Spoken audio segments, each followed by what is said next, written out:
अखिल असम छात्र संघ आसू की रोहा आंचलिक समिति के तत्वावधान और रोहा टाउन शाखा छात्र संघ के सहयोग में शनिवार को रोहा मीन महाविद्यालय के प्रेक्षागृह में अनुष्ठित विशेष अभिनंदन समारोह में मैट्रिक और हायर सेकेंडरी परीक्षा परिणाम में अच्छे मार्क्स प्राप्त कर गौरव बढ़ाने वाले 150 कृति विद्यार्थियों का एक फुलाम गमछा, मोमेंटो और अभिनंदन पत्र प्रदान कर सम्मानित करने के साथ ही रोहा के 18 सरकारी गैर सरकारी विद्यालय महाविद्यालयों के शिक्षक शिक्षयित्रियों का भी अभिनंदन किया।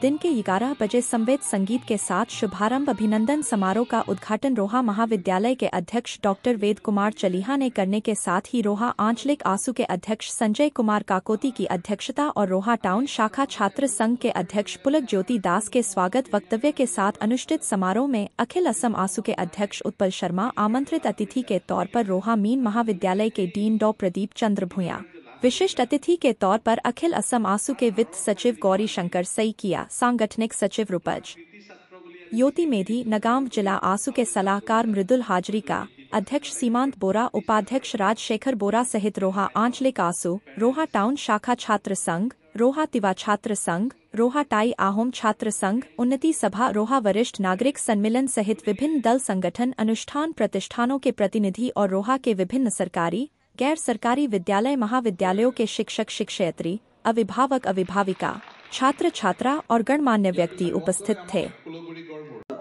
रोहा टाउन शाखा छात्र संघৰ সহযোগত প্ৰতি বছৰৰ দৰে এইবেলিও रोहा অঞ্চলৰ কৃতিমান ছাত্ৰ ছাত্ৰীসকলক অভিনন্দন জ্ঞাপন কৰিবলৈ বিশেষ অভিনন্দন অনুষ্ঠানৰ আয়োজন কৰিছে। আমি এই অনুষ্ঠানত উপস্থিত হৈ এই বৃহত্তৰ रोहा অঞ্চলৰ মেট্ৰিক আৰু হায়াৰ সেকেন্ডাৰীত ভাল ফলাফল লাভ কৰা মেধাৱী ছাত্ৰ ছাত্ৰীসকলৰ সৈতে মত বিনিময় কৰাৰ সুযোগ পালো। খুব আপ্লুত হৈছো। আশা কৰিছো এই সকল ছাত্ৰ ছাত্ৰীয়ে কেৱল ৰহাৰে নহয় সমগ্ৰ অসমৰ নাম উজ্বলাব আৰু একোজন মানৱ সম্পদ হিচাপে নিজকে গঢ়ি তুলিবলৈ সক্ষম হ'ব।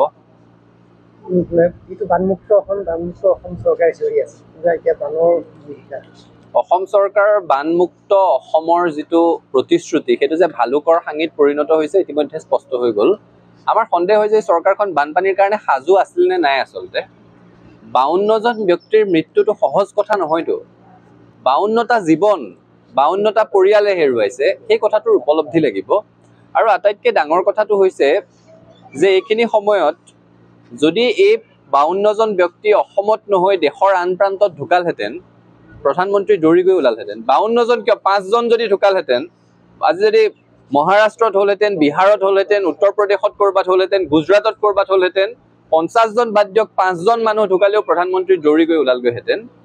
কিন্তু আমাৰ প্ৰধানমন্ত্ৰীগৰাকী বিহু উদযাপনৰ বাবে অসমলৈ আহিব পাৰে, আমাৰ প্ৰধানমন্ত্ৰীগৰাকী নিয়োগ পত্ৰ ভগাবলৈ আহিব পাৰে, আন্তঃগাঁথনিৰ ফিটা কাটিবলৈ আহিব পাৰে আৰু কেম্পেইনিঙৰ নামতো কিমান বাৰ আহে হিচাপেই নাই। কিন্তু 52 জন ব্যক্তিৰ মৃত্যুৰ পিছতো কেৱল ফোন কৰি খবৰ লৈছে। এই কথাটো অসমৰ ৰাইজে নাপাহৰে, এই কথাটো অসমৰ ৰাইজে মনত ৰখা উচিত। আৰু আমি ছাত্ৰ সন্থাই স্পষ্টভাৱে দাবী জনাইছো, আপোনালোকে বেলেগ ৰাজ্যত হ'লে যে সুকীয়া পেকেজৰ কথা ঘোষণা কৰে, আমাৰ মুখ্যমন্ত্ৰীগৰাকীয়ে কিয় হিচাপ দি থাকিব লগা হৈছে আমাৰ ইমান 100 কোটি টকাৰ পুঁজি আছে বুলি? কেন্দ্ৰীয় চৰকাৰে কিয় দায়িত্ব নলয়? চৰকাৰক দাবী জনাব বিচাৰিছো যে ভাৰত চৰকাৰে অসমৰ এই বান পৰিস্থিতিৰ সৈতে মোকাবিলা কৰিবলৈ ন্যূনতম 1000 কোটি টকাৰ পেকেজ ঘোষণা কৰিব লাগে। আৰু একে সময়তে আমাৰ কান্ধত গামোচা লৈ অসমক ভাল পাওঁ বুলি দেখুওৱা প্ৰধানমন্ত্ৰীগৰাকীয়ে পেটত গামোচা বান্ধি আশ্ৰয় শিবিৰত থকা লোকসকলৰ দুৰ্দশাৰ বুজ ল'বলৈ অসমত আহিব লাগে। যোৱাকালিৰ পৰা এটা শিশু গুৱাহাটী নলাত পৰি নিৰ্দেশ হৈ আছে। স্মাৰ্ট চিটি গুৱাহাটী এজাক বৰষুণতে পানী হয়। এতিয়া যিটো পৰিয়ালে নিজৰ সন্তান হেৰুৱাইছে, সেই পৰিয়ালটোৰ কষ্টটো পৰিয়ালটোৱেহে অনুভৱ কৰিব পাৰিব। আমাৰ মুখ্যমন্ত্ৰীগৰাকীলৈ আমি আহ্বান জনাইছো, গুৱাহাটীক স্মাৰ্ট চিটি কৰিম, গুৱাহাটীক উন্নত আধুনিক চিটি কৰিম বুলি বহু বছৰ ধৰি কৈ আছে। গুৱাহাটীৰ কৃত্ৰিম বানৰ সমস্যাটোকে প্ৰথমতে নোহোৱা কৰকচোন।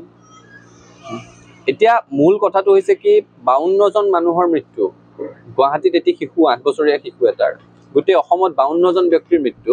আজি বাতৰি কাকতত প্ৰকাশ পাইছে যোৱা 9 বছৰত কিমান লোকৰ মৃত্যু হৈছেতো। প্ৰতি বছৰে 100তকৈ বেছি সংখ্যা থাকে। প্ৰতি বছৰে বানপানীত যদি 100 জনকৈ ব্যক্তি ঢুকাই থাকিব লগা হয়, 50 জনকৈ ব্যক্তি ঢুকাই থাকিব লগা হয়, অসমক যে ভাৰতবৰ্ষৰ শ্ৰেষ্ঠ 5খন ৰাজ্য কৰিম বুলি কৈছিল, এইটোৱে নেকি শ্ৰেষ্ঠ 5খন ৰাজ্য? প্ৰতি বছৰে বাৰিষাত বান আহিব, বানত 100 জন মানুহ হেৰাই যাব, সেইটো শ্ৰেষ্ঠ ৰাজ্যৰ উদাহৰণ নেকি? মুখ্যমন্ত্ৰীগৰাকীক দাবী জনাব বিচাৰিছো যে আপোনাক যে আমি যেতিয়া কওঁ যে অসমৰ বান গৰাখহনীয়াক ৰাষ্ট্ৰীয় সমস্যা বুলি ঘোষণা কৰিব লাগে, আপুনি কেন্দ্ৰক কওক, আমি কেন্দ্ৰক দাবী জনাওঁ তেতিয়া এগৰাকী মুখ্যমন্ত্ৰীয়ে তুচ্ছতাচ্ছিল্য কৰে আৰু ভাৰতবৰ্ষত কি ৰাষ্ট্ৰীয় সমস্যা আছে বুলি। আমি এইকাৰণে ক'ব বিচাৰিছোঁ, একো যদি নাইও এইটোকে ঘোষণা কৰক বান গৰাখহনীয়াকে। ৰাষ্ট্ৰীয় সমস্যা বুলি এইকাৰণেই ঘোষণা কৰক যাতে এই সমস্যাটোৰ সমাধানৰ কাৰণে কেন্দ্ৰ তৎপৰ হয়, সম্পূৰ্ণ পুঁজি বহন কৰাৰ ব্যৱস্থা কৰে, বিশেষ পেকেজ ঘোষণা কৰে, আৰু যাতে যুদ্ধকালীন তৎপৰতাৰে সৈতে অসমৰ বান আৰু গৰাখহনীয়া সমস্যা সমাধানৰ বাবে বিজ্ঞানসন্মত অধ্যয়ন হয়, আৰু যাতে সমস্যা সমাধান কৰিবলৈ অগ্ৰসৰ হয়। ৰাষ্ট্ৰীয় সমস্যা বুলি ঘোষণা কৰিলে কিজানি প্ৰধানমন্ত্ৰীগৰাকীৰ অসমলৈ মনত পৰে, 50জন মানুহ ঢুকোৱাৰ পিছতো অসমলৈ আহিব মনত নপৰা প্ৰধানমন্ত্ৰী কিজানিয়ে আহে। গতিকে বান গৰাখহনীয়াক ৰাষ্ট্ৰীয় সমস্যা বুলি কিয় ঘোষণা কৰিব লাগে, এই প্ৰশ্নটো প্ৰতি বছৰে মুখ্যমন্ত্ৰীয়ে সুধি থাকেতো, উত্তৰটো এইবাৰ তেওঁ পাই গৈছে।